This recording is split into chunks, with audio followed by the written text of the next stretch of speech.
I'm just going to run through a trial that we ran 20 kilometres just north of Birchip this year, based off some trial results that we had on another early sown wheat trial in 2012.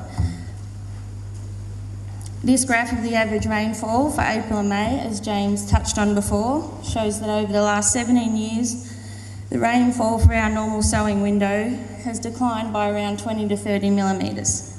With majority of the sowing of our cereals in our region being undertaken during this time, it is proving to be difficult to get optimal sowing conditions and a break for our crops to emerge. The aim of our experiment was to discover how winter wheats performed when sown in response to late summer rain. Such a strategy may prove to be an adaptation to combat the reduced rainfall during this time, one which may improve grain yields by optimising the flowering time. And on the other hand of the sword, we also wanted to look at filling the feed gap caused by dry autumns.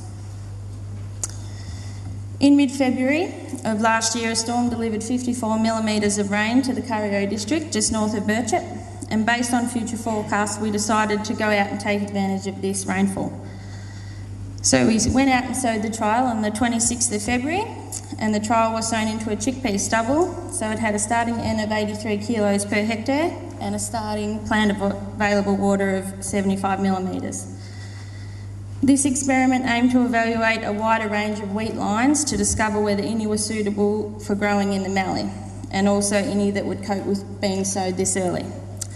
So we tested 8 wheat varieties and 7 Victorian ones, and also the YW443, which is a Chinese winter wheat, just to see how that would stack up.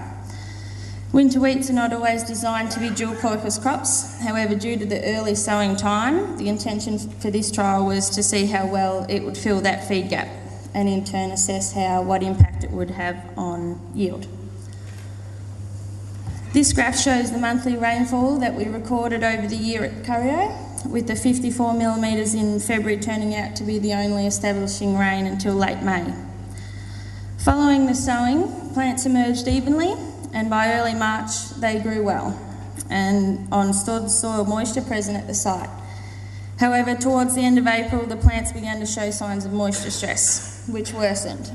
So the photo on the far left is the trial in early April, had good emergence and plants were tillering well, and by the start of the May, the trial was browning off and plants were beginning to purple and twist. So it looked like our trial may not survive. Following rainfall in late May, the trial began to bounce back, with crops recovering and growth slow until a more significant rainfall in June. As a result of this, the dry period, the first grazing, was unable to be completed until the 8th of July. All crops were at late tillering pre-growth stage 30. At the time of grazing, Wyler, Rosella and Revenue recorded the highest dry matter available, with Wyler producing half a tonne of dry matter. Tissue tests that we conducted on the dry matter tests indicated that all varieties, with the exception of Rosella, had adequate nutrition to meet minimum requirements for lactating ewes and lambs, which we'd have on the ground during this time. Rosella recorded lower than minimum levels for digestibility and energy, with Revenue and Wyler being able to sustain the greatest number of grazings. This photo was taken in late August when we had a visit from the CSIRO guys to look at our trial, and this was 2 months after grazing, so it was a considerable bounce back, given in May it was almost dead.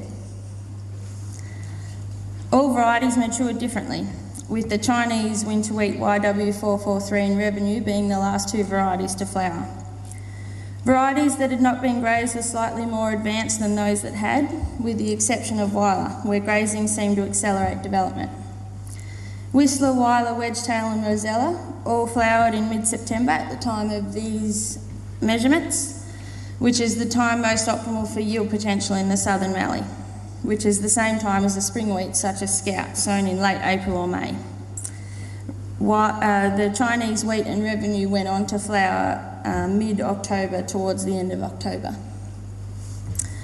The trial was harvested on the 27th of November, and results showed that there was no varietal interaction with grazing, which on average reduced grain yield by 0.3 of a tonne per hectare. These graphs show the ungrazed yields for the varieties, with Revenue and Rosella achieving the highest yields, followed by Whistler, Wedgetail and Weiler. The yield of Revenue at 3.4 tonne per hectare was particularly impressive given how late it flowered, given it flowered in mid-October towards the end of October. Cord wheat in the paddock surrounding the trial, which was sown on the 18th of May, averaged 3.6 tonnes per hectare. This further supports trial results from 2012, which showed that winter wheat sown on summer rain in the Mallee could achieve yields equivalent to those of spring wheat sown a bit later. This is despite the fact that all available winter wheat varieties are ageing and poorly adapted to the Mallee.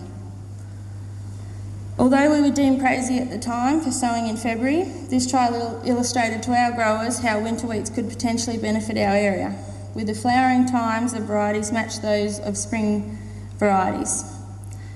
If anything, this trial is able to indicate to us how strong wheat plants are, given the recovery after a considerable dry spell in April and May. Although there is currently no perfectly Mallee adapted winter wheat variety in existence, several of these varieties examined in the trial could potentially in the future be suitable for growers. Winter wheat varieties have the potential to reduce the impacts of dry autumns by ensuring crop flowers on time, and on the other hand, stock can be adequately fed during the late autumn, early winter feed gap. Thank you.